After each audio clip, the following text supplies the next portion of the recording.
A partial government shutdown appears likely after a deal between President Trump and Senator Chuck Schumer has stalled in the Senate. Bill Melugin joins us live from Capitol Hill with the details. Good morning, Bill. Hey, Charlie, good morning to you. That's right. Things were looking pretty promising down here last night. President Trump announced that there was this tentative deal with him and the U.S. Senate trying to figure out what to do with this DHS funding situation.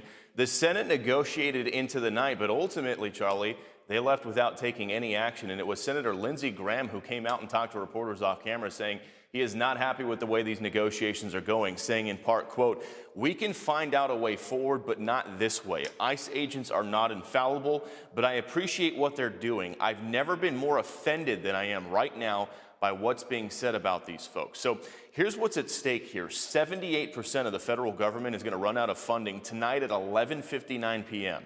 The Senate is considering a package of 6 funding bills to fix that, including that DHS funding bill. But both House and Senate Democrats say they will not vote for that bill because it funds ICE and doesn't reform the agency. We want to avoid a government shutdown, but it's necessary to ensure that the Department of Homeland Security dramatically changes the way in which it has been conducting itself. Taxpayer dollars should not be used to brutalize or kill American citizens or to violently target law-abiding immigrant families. So that deal that the White House and the Senate are working on would strip that DHS funding bill away from the other 5 bills that would then pass those 5 other bills separately because they've got wide bipartisan support, then use a 2-week stopgap bill to fund DHS while negotiations are being done on ICE. The problem with that is those bills would then have to go back to the House, and the House isn't here this week. Speaker Johnson was asked last night if there's any way we can avoid a shutdown. At this moment, I'm not that confident, to be honest. I mean, the Senate is doing their thing tonight. I've got to make some tough decisions later this evening on how soon we can get House members back, if indeed they send us the package. So, Charlie, the House reconvenes at 11 a.m. today, and even if the Senate reconvenes at 11 a.m. today, and even if the Senate is able to reach some sort of a deal today, Speaker Johnson says he's likely not going to be able to get the full House back here to Capitol Hill and in session until sometime on Monday. So any way you slice this right now, guys, we are staring straight in the face at a partial government shutdown starting tonight at midnight. In an election year. Thanks, Bill. Yep. So let's bring in Fox News contributor, former speechwriter to George W. Bush, Marc Thiessen. Great to see you this morning, Marc. Thanks for joining us. Good morning. It is an election year. Famously, nothing ever happens in an election year. This is going to be interesting to watch Democrats try to thread this needle where they're not for abolishing ICE, but they don't want to give money to fund ICE.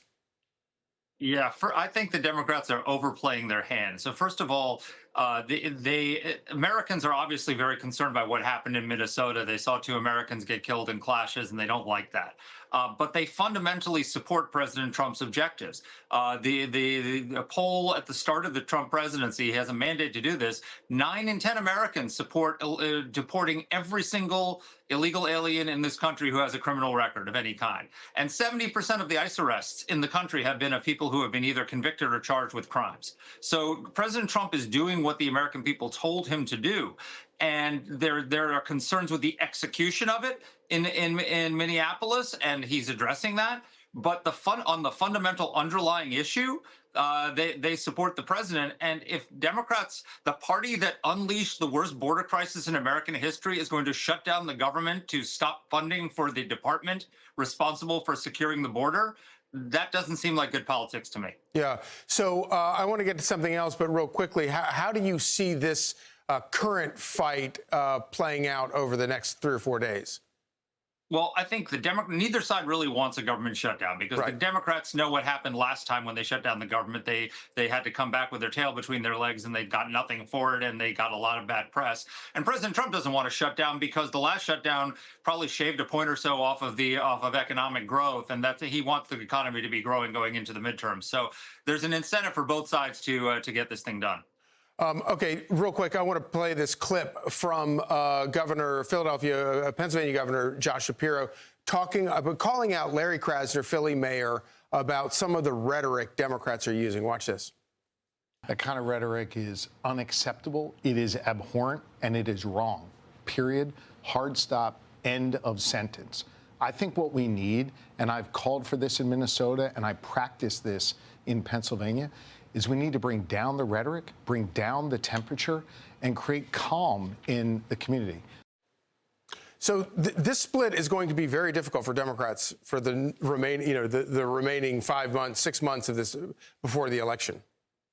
Yeah, it's not just the Philadelphia Attorney General. I mean, Governor Walz compared ICE to the Nazis who were hunting down Anne Frank. Right. Said they were committing atrocities against the American people. The rhetoric, I think Americans are sick of people being called Nazis.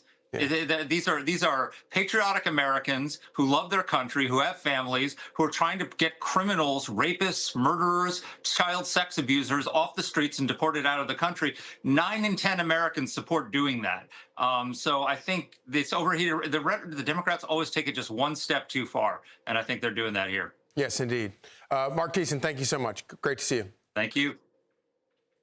Hey everyone, I'm Emily Campagno. Catch me and my co-hosts Harris Faulkner and Kaylee McEnany on Outnumbered every weekday at 12 p.m. Eastern, or set your DVR. Also, don't forget to subscribe to the Fox News YouTube page for daily highlights.